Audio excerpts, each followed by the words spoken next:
ISKCON নামক একটা সন্ত্রাসী সংগঠন মানুষকে ওপেনলি মেরে ফেলছে। তাদের বিরুদ্ধে কথা বলার জন্য ইমামকে তুলে নিয়ে যে পঞ্চকারে মৃত্যু পর্যায়ে সেখান থেকে পাওয়া গিয়েছে। আজও যারা তাদের সন্ত্রাসী কার্যক্রমের বিরুদ্ধে কথা বলছে তাদেরকে নানানভাবে চিঠি দিচ্ছে, তাদেরকে টার্গেট করছে, তাদেরকে গুম করার চেষ্টা করছে, তাদেরকে খুন করার চেষ্টা করছে। তার মানে শান্ত পরিবেশটাকে অশান্ত করার জন্য তারা ষড়যন্ত্রে লিপ্ত রয়েছে। আমরা কিন্তু তার কার্যকরী কোনো পদক্ষেপ দেখতে পাচ্ছি না। আল্লাহ তাআলা ভিতরে এবং বাহিরে যত ষড়যন্ত্র আছে সমস্ত ষড়যন্ত্র থেকে এই জাতিকে, এই দেশকে, এই দেশের মানুষকে হেফাজত করুক, আমরা পড়ি আমিন। বন্ধুরা আমার, আপনারা জানেন মুসলমানদের একজন মেয়ে 13 বছরের একটা মেয়েকে গাজীপুরে ইসকনের সদস্যরা ধরে নিয়ে গিয়ে 3 দিন আটকে রেখে পালাক্রমে ধর্ষণ করেছে। মিডিয়াগুলো লিখতে চায় না, পুলিশে আসামি খুঁজে পায় না, কেউ যেন মুখ খুলতে চায় না। ওদের টার্গেট হলো মুসলমানদের মেয়ের মধ্যে হিন্দুদের সন্তান মুসলমানের পেটের মধ্যে দিতে হবে। পেট থাকবে মুসলমানের, কিন্তু সন্তান বের হবে হিন্দুর। এই টার্গেট নিয়ে তারা আজ গোটা দেশব্যাপী কাজ করছে। আমার কলিজার টুকরা প্রাণপ্রিয় ভাইয়েরা, কোন কথা বলবো? একটা কথা আছে না, সর্বঙ্গে ব্যথা মলম দিব কোন জায়গায়। আজ আপনার আমার ঘরে বাহিরে কতটা পরিমাণ যে অশান্তি বিরাজ করছে। নিশার টাকার জন্য বাপ মাকে মেরে ঘরের মধ্যে গর্ত খুঁড়ে সন্তান পুঁতে রাখতেছে। স্ত্রী স্বামীর হাতে খুন হচ্ছে, স্বামী স্ত্রীর হাতে খুন হচ্ছে। পরক্রিয়ার জেরে মা, নিজের গর্ভধারণী মা সন্তানকে হত্যা করতেছে। সব কিছুর মূল কারণ হলো মুসলমান আজকে কোরআন সুন্নাহ থেকে যত দূরে সরে চলে গেছে, এ জাতির চারাঙ্গুল কপালে শান্তি জোটে নাই, অশান্তির আগুন দিনের পর দিন দাও দাও করে জ্বলে উঠতেছে। কথা বলুন ঠিক কিনা? আমার কলিজার টুকরা প্রিয় ভাইয়ারা, সেজন্য আজ থেকে 1500 বছর পূর্বে পৃথিবীটা যখন অন্ধকারের অতল তলে তলিয়ে যাচ্ছিল, যেই সমাজটাকে আইয়ামে জাহিলিয়তের সমাজ, মূর্খতার সমাজ, অন্ধকারের সমাজ, বর্বরতার সমাজ বলা হতো, এমন কোনো অন্যায় নাই, এমন কোনো পাপ নাই, এমন কোনো খারাপ কাজ নাই যে ওই মানুষগুলো করতো না। অসভ্য, বেয়াদব, নিচু কোয়ালিটির মানুষগুলোকে উঁচু বানানোর জন্য, সবচেয়ে খারাপ মানুষগুলোকে সবচেয়ে ভালো বানানোর জন্য আমার আল্লাহ তাআলা দুইটা নিয়ামত দান করেছিলেন। কয়টা? 1 নম্বর নিয়ামতের নাম ছিল মুহাম্মাদুর রাসূলুল্লাহ সাল্লাল্লাহু আলাইহি ওয়াসাল্লাম। আর 2 নম্বর যেই নিয়ামতটা আল্লাহ তাআলা দান করেছিলেন তার নাম কিতাবুল্লাহ, কালামুল্লাহ। মক্কার জমিনে মুহাম্মাদুর রাসূলুল্লাহ আর কিতাবুল্লাহ ছিল না। মানুষগুলোর সমস্ত অন্যায়ের মধ্যে লিপ্ত ছিল। যেমনি মুহাম্মাদুর রাসূলুল্লাহ আর কিতাবুল্লাহর আদর্শ পেয়ে গেল, এই মানুষগুলো এত দামি মানুষ হয়ে গেল, মরার পরে জান্নাতে যাবে, মরার আগেই জান্নাতের সার্টিফিকেট পাঠিয়ে দিয়েছেন কে? মুহাম্মাদুর রাসূলুল্লাহ, কিতাবুল্লাহ। এই দুটি পরশ পাথর মানুষের জীবনে যদি সংযোগ থাকে, ওই মানুষটা জান্নাতি মানুষ হয়ে যায়। সুবহানাল্লাহ। প্রাণপ্রিয় ভাইয়েরা আমার, নবীজি দুনিয়াতে আগমন করলেন। 1 দিন 2 দিন নয়, 40 বছর ধরে মেহনত করলেন, হিলফুল ফজুল তৈরি করলেন, নানান পদক্ষেপ হাতের মধ্যে নিলেন, কিন্তু কাঙ্ক্ষিত টার্গেট পর্যন্ত বুঝতে পারলেন না। হৃদয় ভর্তি ব্যথা নিয়া জাবালে নূর নামক একটা উঁচু পাহাড়ের মাথায় চড়ে, ছোট্ট একটা গর্ত রয়েছে। এই গর্তে যাওয়ার জন্য 2 দিক দিয়ে যাওয়া যায়, উপর দিয়ে যাওয়া যায়, ভিতরের মাঝখান দিয়েও যাওয়া যায়, পাহাড়ের ফাটার মাঝখান দিয়েও যাওয়া যায়। আমার নবী হালকা পাতলা বরণের ছিল, কারণ যেই ভিতর দিয়ে যেতে গেলে আমাদের পিঠে এবং পেটে লেগে যায়, অথচ তার ভিতর দিয়ে রাহমাতুল লিল আলামিন যাওয়া আসা করেছেন। ওই গুহার মধ্যে বসে নবীজি আমার খানা পিনা ছেড়ে দিয়ে, নির্ঘুম ভুলে গিয়ে, আত্মীয় স্বজনের কথা ভুলে গিয়ে, সন্তানের কথা ভুলে গিয়ে আল্লাহর হাবিব বসে বসে ধ্যান করছেন, গবেষণা করছেন, রিসার্চ করছেন। যেমনটি আজকের প্রধানমন্ত্রী, সামনের দিনে যিনি প্রধানমন্ত্রী হতে চলেছেন, তার মানে মনে করেন বিএনপির ভাইরা তো এটাই স্বপ্ন দেখছেন, তার মানে খালেদা জিয়া। আর সাবেক প্রধানমন্ত্রী যদি বলেন ইন্ডিয়াতে বসে বসে দাদু বাড়িতে দাওয়াত খাচ্ছেন শেখ হাসিনা, তারাও কিন্তু দেশের মানুষের শান্তি মুক্তির কথা চিন্তা করছেন। আর বর্তমানে যে ডক্টর মোহাম্মদ ইউনূস, তিনিও কিন্তু গোটা দুনিয়াতে দৌড়াদৌড়ি করছেন।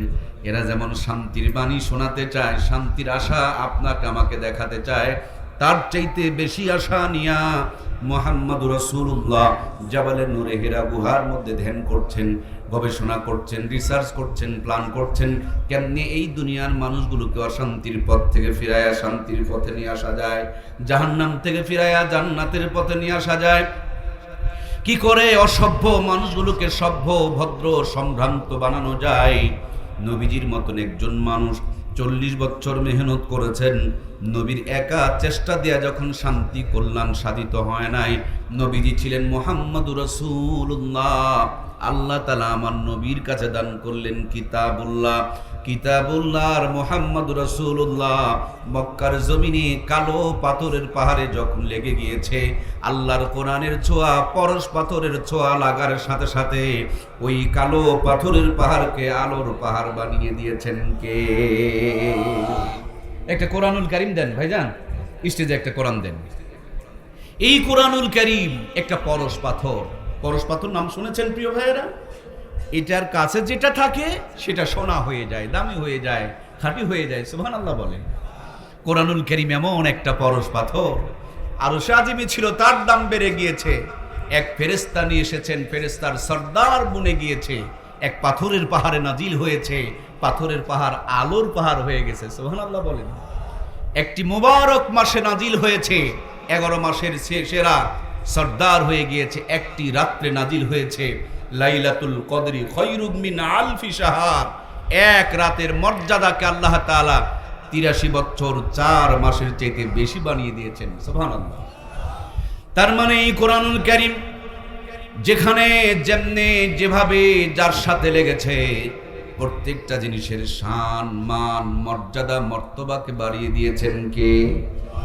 এই কোরআনুল কারীম যদি মুসলমানের কলিজায় লাগে, মুসলমানের ঘরে থাকে, মুসলমানের আত্মার ভিতরে থাকে, ওই মুসলমানের সম্মান ইজ্জত আর মর্যাদা বাড়িয়ে দিবেন কে? আজ আমাদের নামের শুরুতে মুসলমানিত্বর পরিচয় আছে, শেষের মধ্যে ইসলাম আছে, বংশসূত্রে মুসলমানই আছে, কিন্তু বহু মুসলমান আছে যার কালেমা শুদ্ধ নাই, সূরায়ে ফাতিহা শুদ্ধ নাই।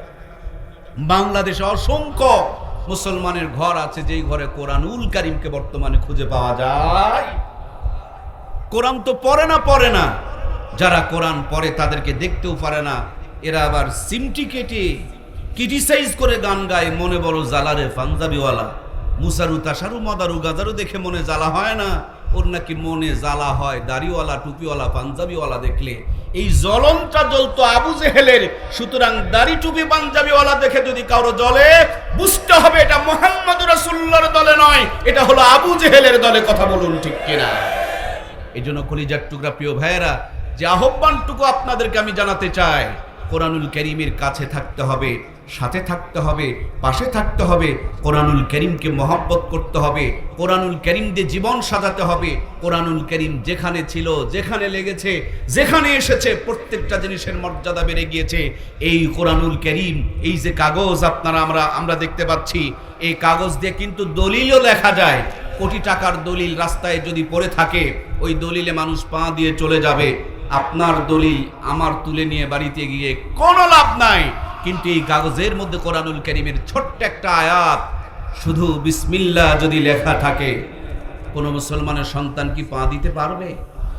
যারা যারা কথা বললেন না, ইমানের মধ্যে ভাইরাস আছে, বলুন কোন মুসলমান কি কোরআনের আয়াত লেখা কাগজের টুকরাটার উপরে পা দিতে পারবে? ছোট্ট একটা আয়াত কাগজের টুকরার যদি মান বাড়িয়ে দেয়, দাম বাড়িয়ে দেয়, সম্মান বাড়িয়ে দেয়, মর্যাদা বাড়িয়ে দেয়, ইজ্জত বাড়িয়ে দেয়, সেই কোরআনুল কারীম যদি আপনার আমার সন্তানের সিনার মধ্যে আপনি দিয়ে যেতে পারি, সে ভাঙা ঘরে থাক আর পুরা ঘরে থাক, যেখানেই থাকুক, আর শাজিম থেকে আল্লাহ তাআলা তার উপরে রহমত আর বরকত নাজিল করবে। ঠিক কিনা? আমার কলিজার টুকরা প্রাণপ্রিয় ভাইয়েরা, এই তো মাত্র 50 বছর আগে যেদিন আমাদের ঘরগুলোতে কারেন্টের আলো জ্বলতো না, যেদিন আমরা ডিজিটাল স্মার্ট ছিলাম না, কিন্তু আমাদের ঘরগুলোতে যখন কোরআনের তেলাওয়াত ছিল, ভাঙা ঘরে মাসকালার ডালের তেলানি হয়েছে, একবারের তেলানি যেন গোটা গ্রাম গন্ধে মোহিত হয়ে গেছে। কথা বলুন। একদিন আতপ চালের বিরিয়ানি খেলে 2 দিন পর্যন্ত হাত থেকে সুঘ্রাণ বের হয়েছে। আপনার আমার মূর্খ নানি আর দাদিগুলোর বিয়ে হয়েছে, হাফ প্যান্ট পরা অবস্থায় নানি আর দাদির বিয়ে হয়েছে। নানু আর দাদুরা তখনকার জামানার নগদ 500 টাকা পণ দিয়ে বিয়ে করেছে। যেই জামানার 500 টাকা দিয়ে 5 বিঘা জমি কিনে পাওয়া গেছে, 5 বিঘা জমির মূল্য দিয়া যেই নানি দাদিরে বিয়ে করা হলো, সেই নানি দাদির পেটে 12টা 18টা 15টা সন্তান জন্মগ্রহণ করলো। একটা নানি দাদি কেউ কসাইখানা নিয়ে পেট চিরে বাচ্চা বের করা দরকার পড়লো? সব কটা সন্তানকে নরমাল ডেলিভারি করেছে, বুকের দুধ খাওয়ায় লালন পালন করেছেন। কোটার দুধ তো ছিলই না, গাভীর দুধের দরকার পড়তো না, বাচ্চা বুকের থেকে দুধ খেয়ে শেষ করতে পারতো না। এখন ডিজিটাল আর স্মার্ট জামানা, মা বোনেরা কোরআন সুন্নাহ মানতে চায় না। যার কাপড় যত বেশি কাটার ফাটা জানালার দরজা, সেই নাকি তত বেশি ডিজিটাল স্মার্ট আর আপডেট। কথা বলুন ঠিক কিনা? ইজ্জত বের করে দেখার নাম যদি ডিজিটাল হয়, স্মার্টনেস হয়, তাহলে মানুষের চাইতে কুকুরকে বড় ডিজিটাল আর স্মার্ট বলতে হবে, কারণ কুকুর আসল জায়গা বের করে দেখায়। কথা বলুন ঠিক কিনা? সম্মানিত প্রাণপ্রিয় ভাইয়েরা আমার, কলিজার টুকরা মমতাময়ী মায়েরা আমার, ও মা, সেদিন কিন্তু কোনো চেয়ারে মেয়েদের মায়েরা ছিলেন না, প্রধানমন্ত্রী তারা ছিলেন না, তারা বিরোধী দলের নেত্রী ছিলেন না, তারা কিন্তু সংসদ ভবনের কোনো চেয়ার তারা অলঙ্কিত করেছিলেন না, কিন্তু তারা করেছিলেন আল্লাহর সাথে সম্পর্ক কায়েম, তারা করেছিলেন সুন্নতের সাথে সম্পর্ক কায়েম।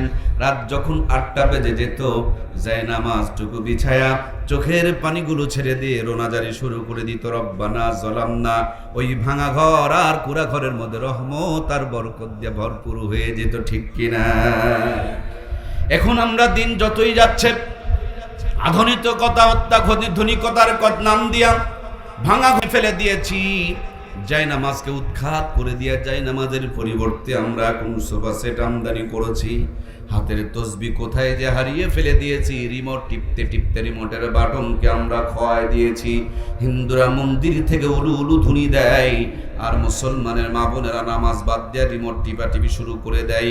হিন্দুরের মন্দিরের আওয়াজ যেন এখন মুসলমানের ঘর থেকে বের হয়। ঠিক কিনা? মুসলিম মোরা ঘুমিয়ে পড়েছি, বিবেকে ঝুলছে তালা, রক্ত মোদের শিথিল হয়েছে, পাপে অন্তর কালা। সামনেতে মোরা এগিয়েছি যত, পিছনে পড়েছি তত, সংখ্যাতেই শুধু বেড়ে চলেছি গরু ছাগলের মতো। ইমান ইমান কররে মানুষ, ইমান কি এতই সদা? মুসলমান হয়ে কেহ কি কোনোদিন বহে শয়তানের বোঝা? জাগো মুজাহিদ, ভেঙে দাও নিদ, গাও ইসলামের গান। তাগুতেরা আজ করেছে জোর, করতে মুসলিম অপমান। লা ইলাহা ইল্লাল্লাহ, লা ইলাহা, লা ইলাহা ইল্লাল্লাহু মুহাম্মাদুর রাসূলুল্লাহ সাল্লাল্লাহু আলাইহি ওয়াসাল্লাম। আমার কলিজার টুকরা ভাইরা, একটু মনোযোগ কামনা করছি। তার মানে যে মানুষগুলো সবচেয়ে নিচু ছিল, কোরআনের ছোঁয়া লাগার কারণে, মুহাম্মদ রাসূলুল্লাহর ছোঁয়া লাগার কারণে ওই মানুষগুলো দুনিয়ার সবচেয়ে উঁচু মানুষ এবং দামি মানুষ আর সম্মানিত মানুষ, জান্নাতি মানুষ হয়ে গেল। আজ থেকে 50 বছর আগে আমার দেশটা এত উন্নত ছিল না, কিন্তু আমার দেশের প্রত্যেকটা অঙ্গতে অরতে পরতে শান্তি বিরাজ করত। মূর্খ নানু আর দাদুরা অসুস্থ হয়েছে, ডাক্তার নাই, ডিসপেন্সারি নাই, ঔষধের দোকান নাই, গাছের থেকে নিমের পাতা পেরে নিয়ে 2 গ্লাস রস বসান দিয়ে দিত। পায়ে হেঁটে হেঁটে টাঙ্গাইল চলে যেত, পায়ে হেঁটে হেঁটে মধুপুর চলে যেত। 18টা সন্তানকে তারা জন্ম দিতে পেরেছিল। 150 বছর ধরে টনটনা তারা বেঁচে রয়েছিল।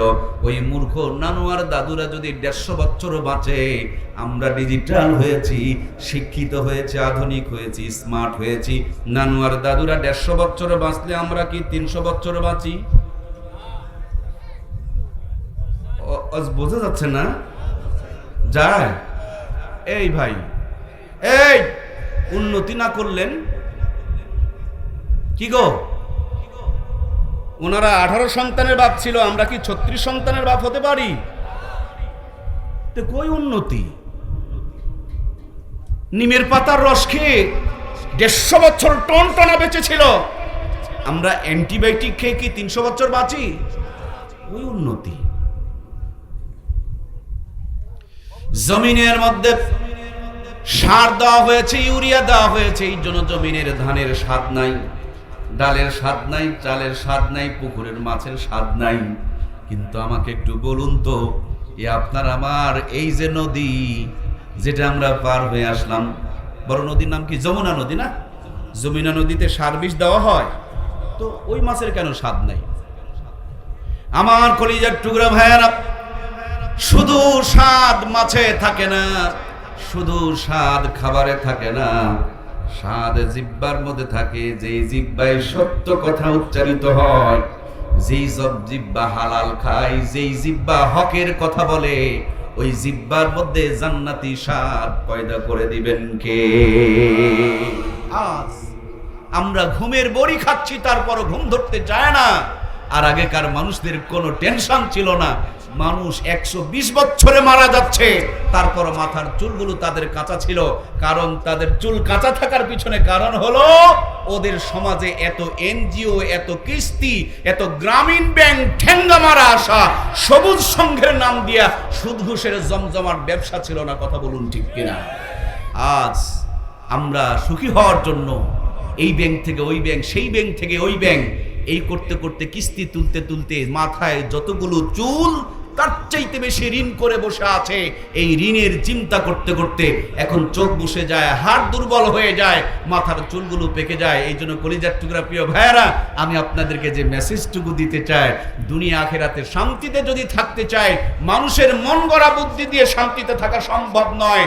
আল্লাহ তাআলা মানুষকে তৈরি করেছেন, মানুষ কেমনে ভালো থাকবে সবচেয়ে বেশি তিনিই জানেন। আর প্র্যাকটিক্যাল করে দেখানোর জন্য মুহাম্মদুর রাসূলুল্লাহ সাল্লাল্লাহু আলাইহি ওয়াসাল্লামকে আপনার আমার মাঝে পাঠিয়েছেন। নবীর সুন্নত তরিকা চলা মানে এটা জান্নাতের তরিকা চলা। এই পথ একেবারে জান্নাতের পথ। কোনো মানুষ যদি সুন্নত তরিকায় চলতে শুরু করে দেয়, জীবনের সন্ধ্যাবেলা যখন বাতিটুকু নিভে যাবে, নিঃশ্বাসটুকু যখন বন্ধ হয়ে যাবে, সে মরতে দেরি, আল্লাহর জান্নাতের মেহমান হতে দেরি লাগবে না। সুবহানাল্লাহ। এজন্য প্রাণপ্রিয় ভাইয়েরা আমার, সারসংক্ষেপ মূল কথা ছিল আপনাদের খেদমতে আমি আলোচনা শুরু করেছিলাম, পর তোমার প্রভুর নামে যিনি তোমাকে সৃষ্টি করেছেন। আজকে আমরা লেখাপড়া করি, আজকে আমরা শিক্ষিত হয়েছি। খেয়াল করে দেখুন, বাংলাদেশের সবচাইতে যিনি বেশি মানুষ খুন করেছেন, সবচাইতে যেটা বড় খুনি, খেয়াল করে দেখবেন এটাও কিন্তু বড় একজন শিক্ষিত। বোঝেননি? সবচাইতে বেশি যিনি মানুষকে খুন করেছেন, হিসাব করে দেখবেন তিনি একজন বড় শিক্ষিত মানুষ। আমরা দেখতে পাচ্ছি সেনাবাহিনীর মতন গুরুত্বপূর্ণ জায়গায় থেকে, সরকারের গুরুত্বপূর্ণ জায়গায় থেকে শত শত মানুষকে তারা খুন গুম করেছে। পেটের মধ্যে চিরে নাড়ি ভুঁড়ি বের করে পাথর ঢুকিয়ে দিয়ে, সিমেন্টের বস্তা ঢুকিয়ে দিয়ে মানুষকে তারা পানিতে ডুবিয়ে ডুবিয়ে মেরেছে। এখনো পর্যন্ত তার লম্পঝম্প চলছে না। সাধারণ একজন মানুষ যদি ডাল চুরি করে পেটের দায়ে, চাল চুরি করে পেটের দায়ে, তাকে নিয়ে জেলখানায় ঢুকানো হয়। আর এতগুলো মানুষকে যারা খুনি করেছে তাদেরকে এসি গাড়িতে বহন করা হয়। এটা মানবতার নামে লজ্জা। কথা বলেন ঠিক কিনা? খুনির একটাই পরিচয়, সে খুনি। খুনি হিসাবে তার বিচার হতে হবে স্পেশাল ভাবে। খুনিকে যদি মর্যাদা দেওয়া হয়, 16 কোটি মানুষের সাথে এটা বিশ্বাসঘাতকতা এবং প্রতারণা। কথা বলুন ঠিক কিনা? সুতরাং আমি বিনীত আহ্বান করব, যারা অপরাধী এদের একটাই পরিচয়, সে অপরাধী। অপরাধীকে কোনো দলের পরিচয় দিয়ে, পোস্টের পরিচয় দিয়ে, ক্ষমতার পরিচয় দিয়ে আড়াল করা যাবে না। ক্ষমতার পরিচয় দিয়ে তাদেরকে যদি আড়াল করা হয়, আগামী দিনে অন্যায়ের প্রবণতা বেড়ে যাবে, অন্যায় ঠেকানো যাবে না। এই জন্য অপরাধীর একটাই পরিচয়, সে অপরাধী। অপরাধীকে প্রত্যেকটা সেক্টর থেকে ঘৃণা করতে হবে, তাহলেই এদেশের অপরাধ বন্ধ হবে। আল্লাহ তাআলা সমস্ত অপরাধীদের বিপক্ষে জাতিকে সজাগ হওয়ার তৌফিক দান করুক। আমরা পড়ি আমিন। প্রিয় ভাইয়ারা আমার, আল্লাহর হাবিব সাল্লাল্লাহু আলাইহি সাল্লাম দুনিয়াতে আসলেন। কোরআনের ছোঁয়া লাগার আগে হযরত ওমর ফারুক রাদিয়াল্লাহু তাআলা আনহু নবীর কাটা একজন দুশমন ছিলেন। নবীর কাল্লা কাটার জন্য খোলা তরবারি নিয়ে রওনা করে দিয়েছেন।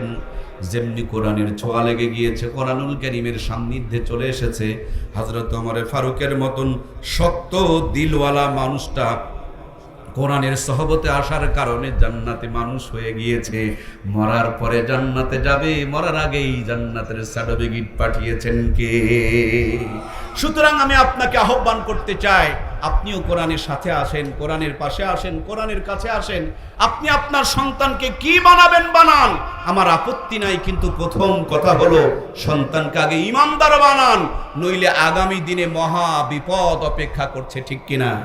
এক ছেলে তার বাবার মাথা ফাটিয়ে দিয়েছে, আর এক ছেলে তার বাবাকে মেরে ঘরের মধ্যে পুঁতে রেখেছে, আর এক ছেলে তার মাকে লাথি মেরে ফেলে দিয়ে পায়ের নিচ থেকে জায়নামাজ তুলে নিয়ে এই জায়নামাজ বিক্রি করে নিশার টাকা জোগাড় করে নিশা কিনে খাচ্ছে।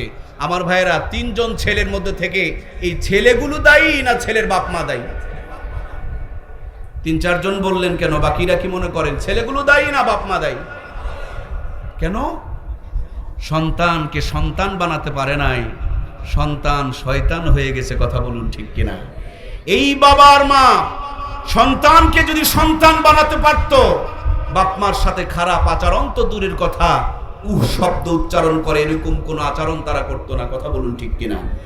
এই জন্য প্রাণপ্রিয় ভাইয়েরা আমার, আপনার আমার সন্তানগুলো কোমলমতি নিষ্পাপ সন্তান, কেবল দুনিয়াতে ভূমিষ্ঠ হয়েছে। এই সন্তানকে প্রথমে আপনাকে কোরআনের জ্ঞান দিতে হবে, ইসলামের জ্ঞান দিতে হবে। আপনি আপনার সন্তানকে পড়াবেন ইকরা বিসমি রাব্বিকাল্লাযী খলাক। যেমনটি ভাবে যে মাটির উপরে বসে আছেন, এই মাটিগুলো দিয়া যদি রাস্তা বানানো হয়, রাস্তা ধুলা হয়ে যাবে। এই মাটি দিয়া পানির ভিতরে যদি কাজ করা হয়, দেখবেন মাটিগুলো পানির সংস্পর্শে যাওয়ার কারণে ওগুলো কাদা হয়ে যাবে। কিন্তু এই মাটিকে সুন্দর করে খামিরা বানায়া ইটের একটা ফার্মার মধ্যে ঢুকায়া রোদের মধ্যে কয়েকটা দিন শুকায়া লিমিটেড টেম্পারেচার মেনটেন করে যদি তাপ দেওয়া হয়, আগে ছিল মাটি, ইটের ভাটার থেকে বের করার পর হয়ে যাবে খাঁটি। আগে পানিতে ফেলে দিলে গলে যায়, এখন ইটের ভাটার থেকে বের করে পানিতে ফেলে দিলে কি গলে যায়? আগে রাস্তায় দিলে ধুলা হয়ে যায়, ইটের ভাটার থেকে বের করে রাস্তায় দিলে আর ধুলা হয় না। আগে পানিতে ফেলে দিলে অস্তিত্ব হারায় যায়, এখন আপনার আমার যমুনা নদীতেও ফেলে দিলে কোনো প্রবলেম হয় না।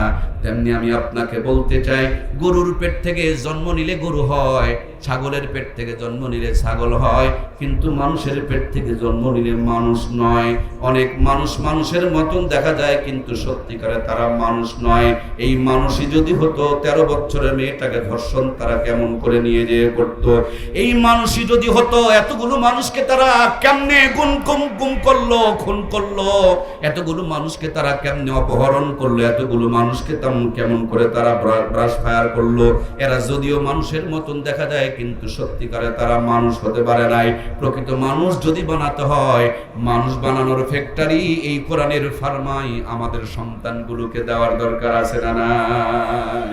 ইটের ভাড়ার থেকে বের করেছেন, বের করে নেওয়ার পর আপনি যদি 10 তলা বিল্ডিং বানাতে চান, বলুন তো ভাই, 10 তলা বিল্ডিং কি ইট দিয়ে বানানো সম্ভব নয়?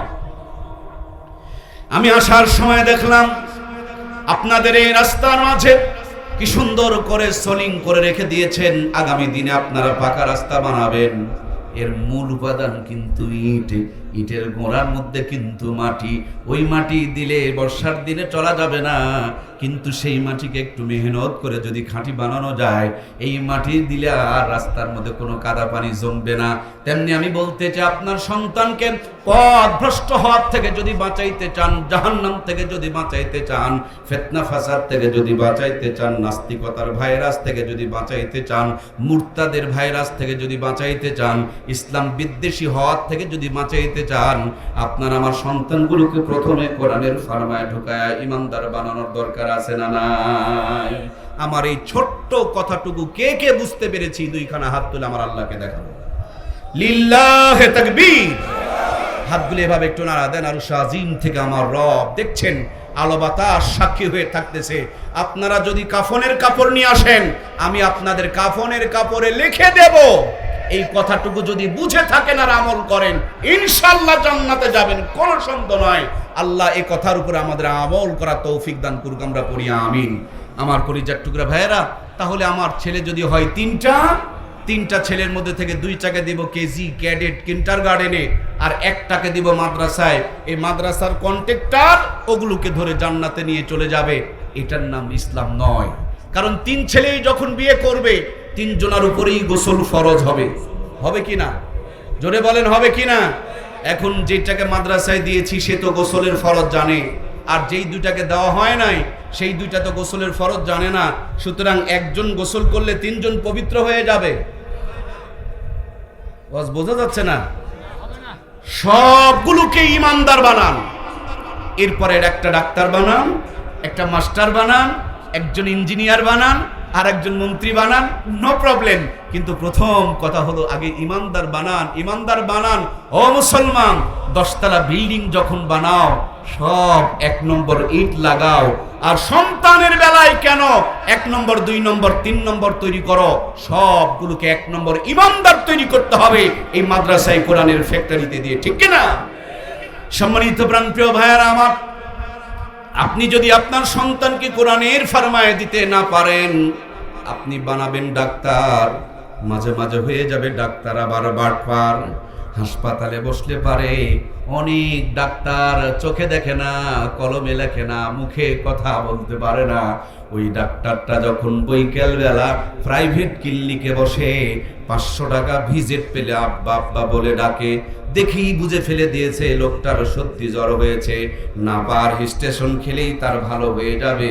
কিন্তু 17টা পরীক্ষা দেয়, 24টা ঔষধ লিখে দেয়, আবার যেই কলম দিয়ে লেখালেখি করে ওই কলমটা হলো কোম্পানির কলম। কি কি লিখেছে কলমের মধ্যে রেকর্ড হয়ে আছে। অপ্রয়োজনীয় ঔষধগুলো দিয়ে দেয়। একটু বুকে হাত দিয়ে বলুন তো দেখি, একজন গরিব মানুষকে হাসপাতালে চিকিৎসা না দিয়া প্রাইভেট ক্লিনিকে নিয়ে অসংখ্য পরীক্ষা দিয়া অপ্রয়োজনীয় ঔষধ লিখে দিয়া যারা জুলুম, অত্যাচার, নির্যাতন করে, সত্যি করে বলুন তো দেখি এরা ডাক্তার না বাটপার?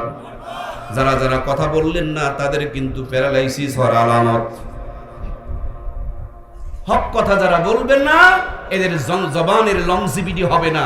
যারা মানুষকে ভাবে কষ্ট দেয় এরা ডাক্তার না বাটপার? আমি চেয়েছিলাম ডাক্তার, আমার সন্তান কেন হয়ে গেল বাটপার? এর পিছনে মূল কারণ, আমার সন্তানকে যদি আমি কোরআনের শিক্ষাটুকু দিয়ে রাখতে পারতাম, আমার সন্তানের ভিতরে ওই শয়তানি বুদ্ধিগুলো যখন ঢুকতে যেত, কোরআনের সফটওয়্যার তখন ওই 2 নম্বরটাকে ধরে ফেলে দিত। আমার সন্তানকে নখ দিয়ে বলতো, হারাম খেও না, আরামে থাকতে পারবে না, হারাম খেও না, জাহান্নামে জ্বলতে পারবে না। সুতরাং আমার সন্তানের সমস্ত বাটপারি ধরার জন্য সন্তানের কলিজার মধ্যে আল্লাহর কোরআনুল কারীমটা ঢুকিয়ে দেওয়ার দরকার আছে না নাই? আমার দেশে বহু ইঞ্জিনিয়ার আছে, রডগুলো বিক্রি করে দেয়, রডের পরিবর্তে বাঁশ ঢোকায় দেয়। বাঁশ ঢোকানোওয়ালা ইঞ্জিনিয়ার বাংলাদেশে কি নাই? কলিজার টুকরা ভাইরা, মাথায় যদি আল্লাহর কোরআন থাকতো, রডের পরিবর্তে যখন বাঁশ দিতে যেত তখন কোরআনুল কারীম সিগন্যাল দিয়ে তাকে মেনশন করায় দিত, এটা হারামি কাজ, এটা বেঈমানি কাজ, এটা দেশ জাতির সাথে মুনাফিকি কাজ। এই কাজ কোনো মুসলমানের সন্তান করতে পারে না। সুতরাং আমি ইঞ্জিনিয়ার চাই, ইঞ্জিনিয়ার গুলোকেও কোরআনের ফরমায় ঢুকাইয়া ইমানদার বানানোর দরকার আছে না নাই? আমার আপনার সন্তানগুলো যখন জন্ম হয়, জন্মের পর আমাদের সন্তানদেরকে 6টা টিকা দিতে হয়। কয়টা আমার ভাইয়েরা একটু দয়া করে বলুন, কয়টা? 6টা টিকা দিতে হয়। টিকা কেন্দ্রে নিয়ে যেতে হয়। টিকা দিলে জ্বর হয়, টিকা দিলে কান্নাকাটি শুরু হয়, টিকা দিলে সন্তানের কষ্ট হয়। এরপরে বাপ মা কেন টিকা দেয় জানেননি? বলে আগে যদি টিকা দেওয়া যায় মৃত্যুর আগ পর্যন্ত 6টা রোগ হওয়ার আর সম্ভাবনা। সন্তানকে রোগ থেকে বাঁচানোর জন্য যদি আপনি টিকা দিতে পারেন, জাহান্নাম থেকে বাঁচানোর জন্য আল্লাহর কোরআনের শিক্ষা দেওয়ার দরকার আছে না নাই? টিকা দিলে রোগ থেকে বাঁচায়। আল্লাহর কোরআন যদি কলিজায় থাকে, জাহান্নাম থেকে আমার আল্লাহ তাআলা বাঁচায় দেয়। আমার এত কথা শোনার পরও আপনি আপনার সন্তানকে মাদ্রাসায় দেবেন না।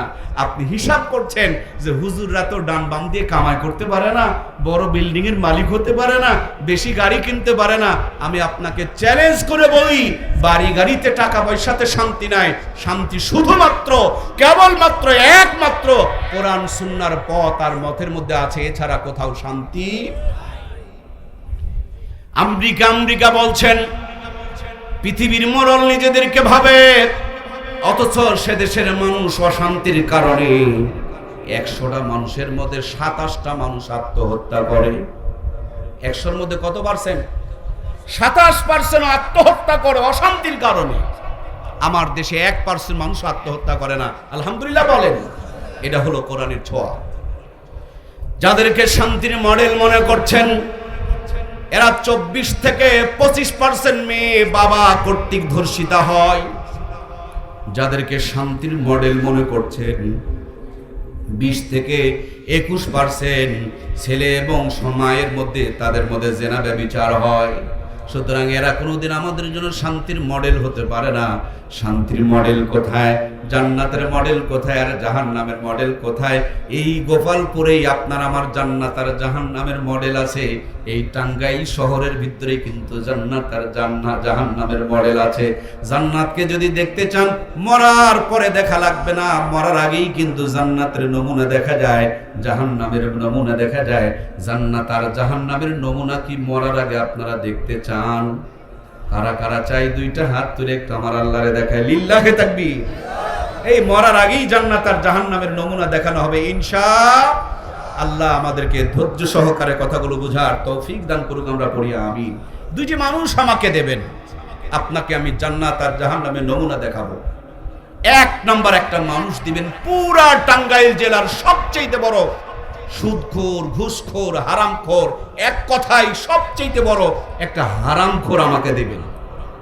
2 নম্বরে আর একটা লোক আপনি আমাকে দিবেন, আমি আপনাকে জান্নাতের নমুনা দেখাবো। এই পুরা টাঙ্গাইল জেলার ভিতরে আল্লাহওয়ালা, বুজুর্গ, নেককার, পরহেজগার, কোরআন সুন্নাহ মাননেওয়ালা, নবীর তরিকা অনুযায়ী চলনেওয়ালা এরকম একজন বুজুর্গ মানুষ আমাকে দেবেন।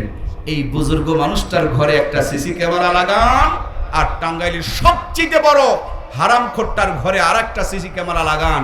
2 ঘরে সিসি ক্যামেরা লাগায়া টিভির পর্দায় সংযোগ দিয়ে দেখতে পাবেন এই 2 ঘরের মধ্যেই জান্নাত এবং জাহান্নামের নমুনা চলতেছে। সুবহানাল্লাহ। যেটা আল্লাহ আলাম, কোরআন সুন্নাহ মাননেওয়ালা, এই সুন্নাহওয়ালা মানুষটা দেখবেন ছোট্ট একটা কোন গ্রামের মসজিদের ইমাম হতে পারে, খতিব হতে পারে, মুয়াজ্জিম হতে পারে।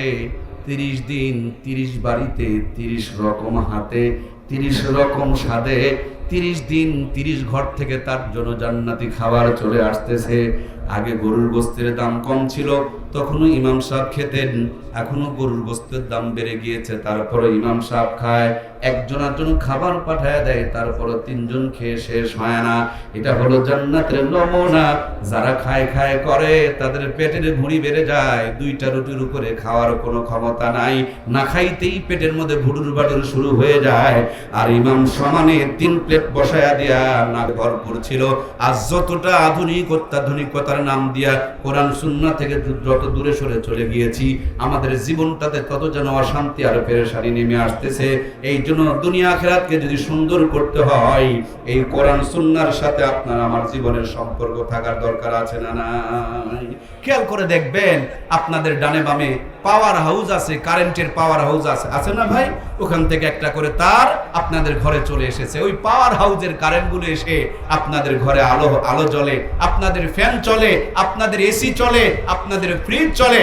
সেম কায়দায় এই মাদ্রাসা মসজিদগুলো হলো পাওয়ার হাউস।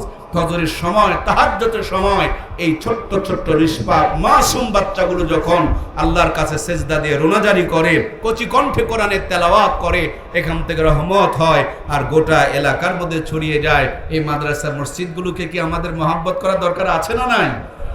সম্মানিত প্রিয় ভাইয়েরা আমার, এজন্য কমলমতি কলিজার টুকরার সন্তানগুলোকে আমরা মাদ্রাসায় পড়াবো। যে কোরআনুল কারীম আরশ আজিমে থাকার কারণে সম্মান বেড়ে গেল, ফেরেশতা নিয়ে আসার কারণে দামি ফেরেশতা হয়ে গেল, পাথরের পাহাড়ে নাজিল হওয়ার কারণে পাথরের পাহাড়টা জাবালে নূর আলোর পাহাড় হয়ে গেল। যেই কোরআনুল কারীম নাজিল হওয়ার কারণে রমজান মাস সেরা মাস, দামি মাস হয়ে গেল। এই কোরআনুল কারীম একটা রাত্রে নাজিল হয়েছে, লাইলাতুল কদরি খায়রুম মিন আলফি শাহর, 11 মাসের চাইতে 1000 মাসের চাইতে একটা রাতের মর্যাদাকে আল্লাহ তাআলা বাড়ায়া দিল। এই কোরআনুল কারীম যে কাপড়ের সঙ্গে জড়ানো হয় এটাকে জুজদান বলা হয়, কোরআনুল কারীমের জামা বলা হয়।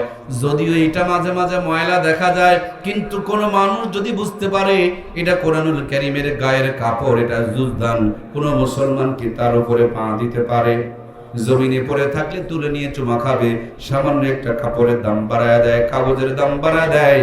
সুতরাং আমরা তো চাই আমাদের সন্তানটা দামি হয়ে যাক, আমার ছেলেটা দামি হয়ে যাক, মেয়েটা দামি হয়ে যাক। দামি যদি বানাতে হয় এদেরকে আগে মাদ্রাসায় দিয়া, কোরআনের ফার্মা দিয়া, ইট যেমন সারা জীবন আগুন দিয়ে পুরাইতে হয় না, মাদ্রাসায় অন্তত পক্ষে 3টা বছর যদি পড়াইতে পারেন, নুরানির 3টা ক্লাস যদি করাইতে পারেন, বাবা মরে গেলে জানাজা পড়াতে পারবে, মা মরে গেলে জানাজা পড়াতে পারবে। জিন্দেগিতে চলার জন্য যেইটুকু ইসলামের নীতি নিয়মের দরকার, এই 3 বছর পড়লে আল্লাহর বান্দা বান্দিরা ওইটুকু পরিমাণ শিখতে পারবে। শুধু এখানে মাদ্রাসার শিক্ষাটুকুই শেখানো হয় নাই, বরঞ্চ 3 বছর পর এই বাচ্চাটাকে নিয়ে যদি ক্লাস 4-এ ভর্তি করেন, স্কুলে কি ভর্তি হতে পারবে কিনা? পারবে কিনা? স্কুলওয়ালারা দিনে পড়ায়, মাদ্রাসাওয়ালারা দিনেও পড়ায়। একজন কইলেন দিনেও পড়ায়, আবার বলেন দিনেও পড়ায়। বলেন না ভাই, জবানটা কিয়ামতের দিন আল্লাহর কাছে সাক্ষী দিবে, দিনেও পড়ায়। স্কুলওয়ালারা শুধু দুনিয়ারটা পড়ায়, মাদ্রাসাওয়ালারা দুনিয়ারটাও পড়ায়, আখিরাতেরটাও পড়ায়। এক্ষুনি যদি মাহফিল শেষ করা হয়, এই পদ্মে বের হলে 1 প্যাকেট তাবারক দেওয়া হবে, এই পদ্মে বের হলে 2 প্যাকেট করে তাবারক দেওয়া হবে। আমি ভাই কিন্তু এই পথে যাব, কারণ 2 প্যাকেট বের হলেই যদি পাওয়া যায়, সিঙ্গেল প্যাকেটের লাইনে আমি কিন্তু নাই। আপনারাও কিন্তু আমার দিকেই মনে হয় থাকবেন।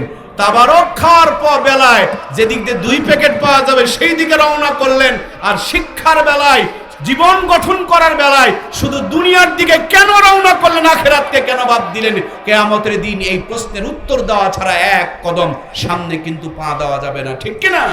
কিয়ামতের দিন এই সন্তানগুলো বলবে, ও আমার প্রতিপালক, হে আমার রব, আমার বাবা মা যদি আমাকে কোরআন সুন্নাহর পথ দেখিয়ে দিত, আজকে আমাকে জাহান্নামে যেতে হতো না। আজকে আমাকে তারা জাহান্নামের পথের পরিচালিত করেছেন বলেই আজকে আমি জাহান্নামের দিকে যাচ্ছি। সুতরাং ওদেরকে আগে দাও, তাদের বুকের উপরে পা দিয়া জাহান্নামে ঢুকবো, তার আগ পর্যন্ত জাহান্নামে ঢুকতে চায় না। সুতরাং আমার প্রাণপ্রিয় ভাইয়েরা, কিয়ামতের দিন সবচেয়ে বড় জালেম হবে সেই বাপ মা, যেই বাপ মা সব দিয়েছে সন্তানকে ইসলামের জ্ঞান। কষ্ট হলো? সত্য কথা একটু তিতায় লাগে। জ্বরের বড়ি তিতা না মিঠা? আমি অনেক দূর থেকে এসেছি ভাইও, জ্বরের রুগীকে মিষ্টি দিয়ে, ডায়াবেটিসের রুগীকে মিষ্টি খাওয়ায় আরো অসুস্থ বানাতে চায় না। এই জন্য 2-4টা হক কথা বলছি, কষ্ট নিচ্ছেন নাকি? আবার আল্লাহ আমাদের বুঝ দান করুক, আমরা পড়ি আমিন। সুতরাং এখানে দিলে দুনিয়াও পাই, আখিরাতেও পাই, দিনেও পাই, রাতেও পাই। খুব খেয়াল করে দেখবেন, আপনার আমার সন্তানগুলো যদি প্রাইভেট পড়ে, কোচিং পড়ে, এক্সট্রা করে তাদের পিছনে টাকা খরচ করার আগে, আর মাদ্রাসায় যে এক্সট্রা করে ক্লাস বাদ দেওয়া অতিরিক্ত পড়ানো হয়, এর জন্য কি জীবনে কোনোদিন 1 টাকা অতিরিক্ত দিতে হয়েছে? হয় নাই। সুতরাং আমার প্রিয় ভাইয়েরা, একটা লাইন দিয়া আলো জ্বলে না, একটা লাইন দিয়া মাইক কথা বলে না, একটা লাইন দিয়া ফ্যান চলে না। সেম কায়দা আল্লাহ আপনাকে আমাকে শিখিয়ে দিয়েছেন, গোলাম আমার কাছে যখন চাইবা এইভাবে প্রার্থনা করো, রব্বানা আতিনা ফিদ দুনিয়া হাসানাতাও ওয়া ফিল আখিরাতি হাসানাতাও ওয়া কিনা আযাবান নার। হে আমার রব, আমাকে দুনিয়া এবং আখিরাতের উত্তমটা দান করো এবং জাহান্নাম থেকে মুক্তি দাও। আপনি দোয়া করলেন দুনিয়া এবং আখিরাতের উত্তমটা, আর স্কুলে দিয়ে দিলেন। ওযুর ফরজ জানে না, গোসলের ফরজ জানে না, বসে প্রসাব করা জানে না, চাইলেন 2টা আর লাইন দেখায়া দিলেন 1টা। এটাও একটা মুনাফিকি কথা, বলুন ঠিক কিনা? এর জন্য আপনার আমার সন্তানগুলোর 2টি লাগবে।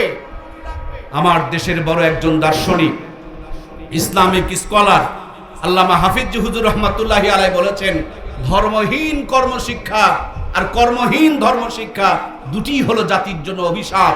আজ আমার দেশে কিন্তু এটাই চলতেছে।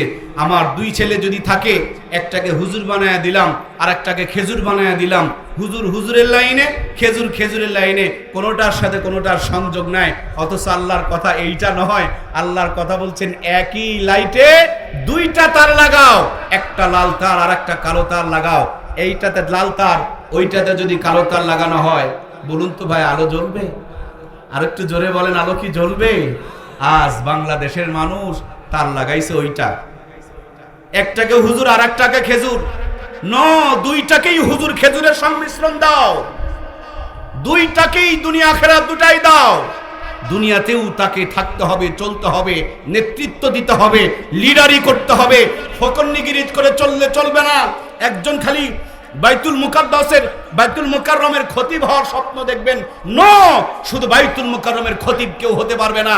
একসাথে স্বপ্ন দেখতে হবে দুইটা, এদেশের রাষ্ট্রপতি হব এবং বাইতুল মুকাররমের খতিবও করব, খতিবের দায়িত্ব পালন করব। একজনকে যখন আমরা যদি পাঠাইতে পারি যিনি রাষ্ট্রপতি, সঙ্গে বাইতুল মুকাররমের খতিবের দায়িত্ব পালন করছে, সোনার বাংলা অল্প দিনেই সোনাতে রূপান্তরিত হয়ে যাবে। কথা বলুন ঠিক কিনা? নইলে যেই চোর চলে গিয়েছে তার চাইতে বড় চোর সামনে অপেক্ষা করছে। কথা বলুন ঠিক কিনা? শুনে রাখেন, লিখে রাখেন, যদি পারেন কাগজ নিয়ে আসেন, রক্ত দিয়ে লিখে দিয়ে যাব। কোন অন্ধকার থেকে বের হয়েছেন, তার চাইতে ভয়াবহ অন্ধকার অপেক্ষা করছে। জাতির সামনে মুসিবত অপেক্ষা করছে। এই জাতি যত দিন যাচ্ছে ততই মুসিবতের দিকে আগাচ্ছে। আমরা স্বাধীন হয়েছিলাম ব্রিটিশের হাত থেকে, আমরা স্বাধীন হয়েছিলাম পাকিস্তানের হাত থেকে, আমরা স্বাধীন হয়েছিলাম স্বৈরাচারী থেকে, আমরা স্বাধীন হলাম ফ্যাসিস্টদের হাত থেকে। কিন্তু মনে করিয়েন না কোনো উন্নতি হয়েছে, বরঞ্চ অন্ধকার আরো ঘনবতী হয়েছে।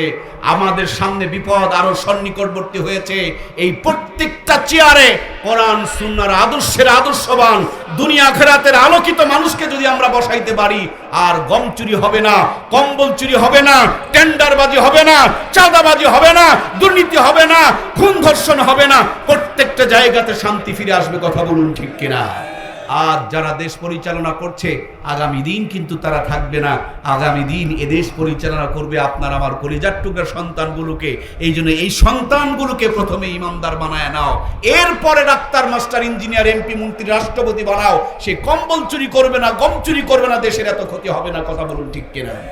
এর জন্য প্রাণপ্রিয় ভাইয়েরা আমার, বিদায় লগ্নে বিনীত মেসেজ আপনাদের কাছে দিয়ে যেতে চাই। এই কোরআনুল কারীম আল্লাহর পক্ষ থেকে দামি এক নিয়ামত। পৃথিবীতে এসেছে, পৃথিবী আলোকিত হয়ে গিয়েছে। এই কোরআনুল কারীম যদি কেউ সিনায় নিয়ে কবরে যাইতে পারে, কোরআনুল কারীম মাথার সামনে দাঁড়ায় যাবে, কিয়ামত পর্যন্ত কবরে জান্নাতের ঘুম পাড়ায় দিবে। সুবহানাল্লাহ।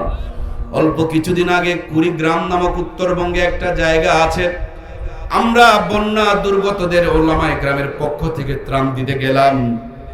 ফিরার সময় ধরলা নদীর ব্রিজে উঠবো, এই সময় আমাদেরকে যিনি ইজি পাওয়ারের চালক ছিলেন তিনি বলছিলেন, হুজুর এখানে ঘুঘু মুন্সির কবর আছে। ভাবলাম জীবনে তো বহুতবার নাম শুনেছি, একটা বার কবরটুকু জিয়ারত করে আসি। কবর জিয়ারত করতে গিয়ে দেখলাম মাঠের মাঝখানে অনেক সুন্দর একটা মাদ্রাসা গড়ে উঠেছে। তারই মাঝখানে এক ফুল গাছের নিচে আল্লাহর ওলি ঘুমিয়ে রয়েছে। চোখটা বন্ধ করে বড় বড় নিঃশ্বাস নিচ্ছিলাম, মনে হয় কবর থেকে জান্নাতের সুঘ্রাণ আসতেছে। আপনি বলবেন, হুজুর আপনারা জান্নাতের সুঘ্রাণ এত কেমনে পান? আমি বলবো, আপনারা গাঁজার গন্ধ কেমনে পান? একজন গাঁজাখোর সহজে দেখবেন গাঁজা সংগ্রহ করে ফেলে দেয়, যেটা আপনি আমি পারবেন নাকি? ওরা চোখে চোখ দেখলেই বুঝতে পারে। গাঁজাখোরকে সহজে তারা চিনতে পারে। আপনি এই লাইনে মেহনত করেন, মুরাকাবা মুজাহাদা করেন, আল্লাহ তাআলা আপনার মারফতের চোখও খুলে দিবে। সুবহানাল্লাহ বলেন। প্রাণপ্রিয় ভাইয়েরা আমার, এক মুরব্বীকে জিজ্ঞেস করলাম, ঘুঘু মুন্সির অরিজিনাল ইতিহাসটা কি? তিনি বললেন, বাবা ওনার নাম ঘুঘু মুন্সি নয়, তিনার নাম ছিল মাওলানা বশির উদ্দিন। তিনি চরমোনার মুরিদ ছিলেন, তিনি একজন হাফেজে কোরআন ছিলেন। তিনি যখন কোরআনুল কারীম থেকে তেলাওয়াত করতেন, মাথাটাকে ঝোঁকাইতেন, নাড়াইতেন আর তেলাওয়াত করতেন। এই জন্য বন্ধু বান্ধবরা তাকে মহাব্বত করে ভালোবেসে ঘুঘু মুন্সি বলে বলে ডাকাডাকি করতেন। সেখান থেকে তিনি ঘুঘু মুন্সি বলে প্রসিদ্ধ হয়ে যায়। আমাদের গ্রামে তার বাড়ি ছিল। সেই লোকটা মারা যাওয়ার পর নদীর কিনারে কবর দেওয়া হয়েছিল। নদীর ভাঙনে, ধরলা নদীর ভাঙনে কবরটা যখন ভেঙে যায়, রাখালেরা আমাদেরকে খবর দিলেন। কবর থেকে লাশটা তোলার পর মুখের থেকে কাফনের কাপড় সরিয়ে দেখা যায় প্রায় 32-33 বছর পূর্বেকার লাশ, এখনো পর্যন্ত একটা পশম নষ্ট হয় না। এই কোরআনুল কারীম শুধু দুনিয়াতে ভালো রাখে না, এই কোরআনুল কারীম সিনায় থাকলে আল্লাহ তাআলা কবরও ভালো রাখে। সুবহানাল্লাহ। আপনি মনে করেছেন হুজুররা ভাত পায় না? ওগো আমার আল্লাহ, হুজুররা যেই পরিমাণ ভালো খায় দুনিয়ার কেউ এই পরিমাণ ভালো খেতে পারবে? আরে খেলেও মরে যাবে। হুজুরেরা যেই পরিমাণ খায়, বলবেন না ভাই, হুজুরের সমান হজম করার ওদের ক্ষমতা। হুজুররা খায় বেশি, হুজুররা ঘুমায়ও বেশি। আবার বাড়িতে গিয়ে দেখেন বাচ্চা কাচ্চা গুনে দেখেন হুজুরদের প্রোডাকশনও। সুবহানাল্লাহ কয় না রে।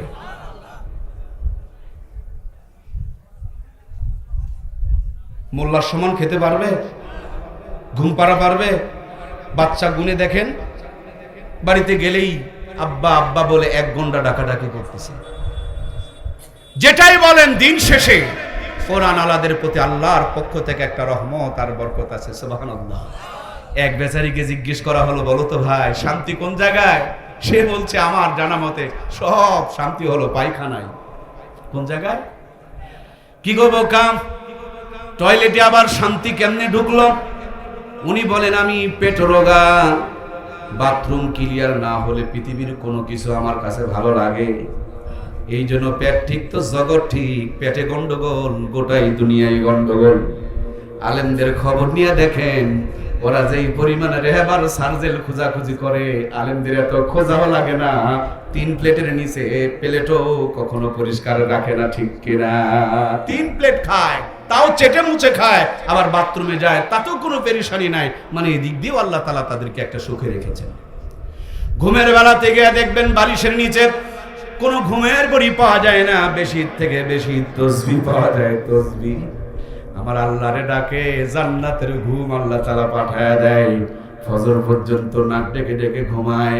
আর ওদের টাকার কোনো অভাব নাই, একই রাত্রে 3টা করে ঘুমের বড়ি মারে, তারপরে চোখের মধ্যে কোনো ঘুম নাই। ওদের বউগুলোকে নিয়ে বিউটি পার্লারে সাজায়। ইমামের বউরে বিউটি পার্লারে নিয়ে যাওয়া লাগে না, স্বামী স্ত্রী বুকে জড়িয়ে ধরে ঘুমায়। হাড়ের রোগ এত বেশি পাবেন না, মাথার চুলও পেকে যায় না, এত অসুখ বিসুখে তারা ধুকে ধুকে মরে না। এর মূল কথা হলো আল্লাহর কোরআনুল কারীম সিনায় থাকায়, আল্লাহর কোরআনুল কারীম ঘরে তেলাওয়াত থাকায়, আল্লাহর কোরআনের কাছে থাকা, এই পাশে থাকার কারণে রহমত আর বরকত নাজিল করেন কে? এই কোরআনুল কারীম দুনিয়াতে ধারণ করবেন আল্লাহ, দুনিয়ার জীবনকে বরকতময় শান্তিময় বানিয়ে দিবে। কবরে চলে যাবেন, কোরআনুল কারীম আপনার আমার মাথার সামনে দাঁড়ায়া জান্নাতের ঘুম পাড়ায়া দিবে। এক্ষুনি যদি যমুনার পূর্ব পারে গিয়া দেখেন আপনার ট্রেন দাঁড়িয়ে আছে, ট্রেনে উঠলেই ট্রেনের লাইনটা আপনাকে গড় গড় করে টেনে টেনে ঢাকা পর্যন্ত পৌঁছায়া দিবে। অথবা আপনাদের মনে করেন এখানে কাছের বাজারের নাম কি, যেখান থেকে ঢাকার গাড়ি পাওয়া যায়? গোপালপুর, তাই না ভাই? গোপালপুরে গিয়ে দেখবেন ঢাকার গাড়িগুলো ঢাকা ঢাকা বলে চিৎকার করবে। আপনি যদি বলেন ওরে বোকায়, তো গোপালপুর ঢাকা নয়, আপনাকে বলবে ভাইজান 500 টাকা দিয়ে একটা টিকিট কেটে সিটের মধ্যে বসে পড়েন, চোখটা বন্ধ করবেন, সকালবেলা চোখ খুললেই দেখবেন আপনি ঢাকায় পৌঁছে গিয়েছে। গোপালপুরের গাড়িওয়ালা যদি ঢাকা আপনাকে টিকিটে লিখে দিতে পারে, এগুলো হলো জান্নাতের গাড়ি। এই জান্নাতের গাড়িগুলো সরাসরি জান্নাতে চলে যাবে।